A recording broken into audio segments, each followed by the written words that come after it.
जो राम का नहीं है वो किसी काम का नहीं है। कांग्रेस में दो धाराएं हैं, आपस के अंदर ये मंच पर नहीं बैठ सकते।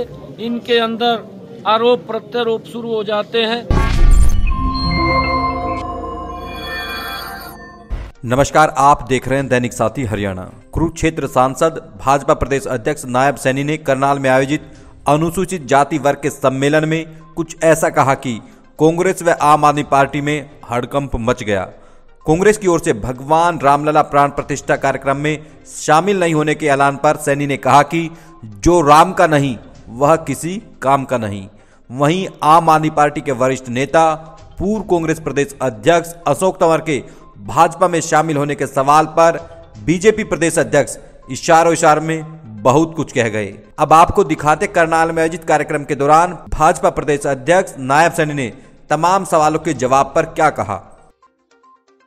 देखिए, बीजेपी की पूर्ण तैयारियां हैं और 2024 के अंदर भारतीय जनता पार्टी 10 की 10 लोकसभा की सीटें नरेंद्र मोदी जी के नेतृत्व में, मनोहर लाल जी के नेतृत्व में जीतेगी।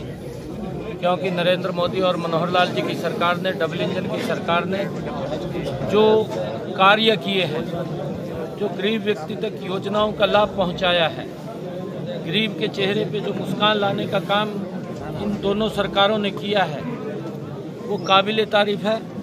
और जो काम किए हैं उनके दम के ऊपर भारतीय जनता पार्टी पुनः 10 की 10 लोकसभा की सीटें और हरियाणा में डबल इंजन की सरकार बनाई। अशोक तंवर बीजेपी में शामिल हो सकते हैं, ऐसी चर्चा है। देखिए, पार्टी के दरवाजे खुले होते हैं, सबका स्वागत है। कोई मुलाकात हुई है? नहीं हुई तो मेरी अभी कोई मुलाकात नहीं हुई है सीएम साहब की। देखिए, इसके बारे में मैं कुछ नहीं अभी बता सकता, मुझे मालूम नहीं है। भूपेंद्र सिंह हुड्डा कहते हैं ना मैं टायर्ड हुआ हूँ ना मैं रिटायर्ड हुआ हूँ, एक मौका और दे दीजिए।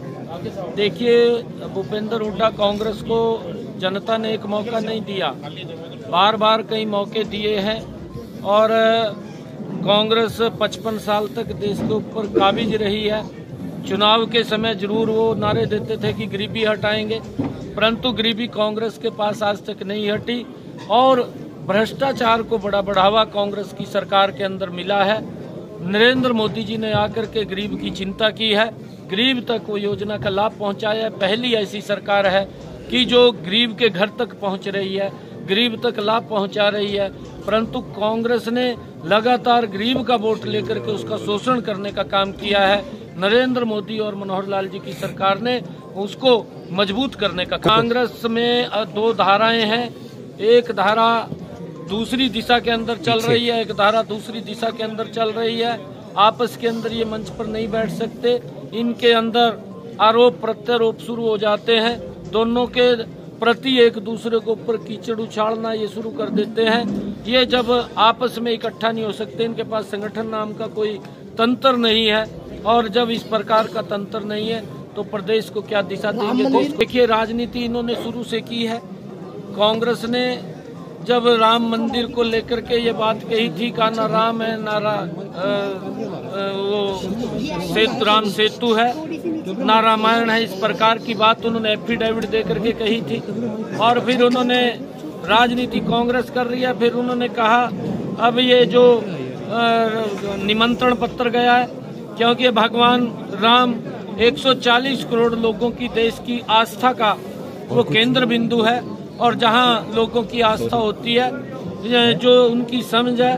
क्योंकि कहावत भी है कि जो राम का नहीं है वो किसी काम का नहीं है।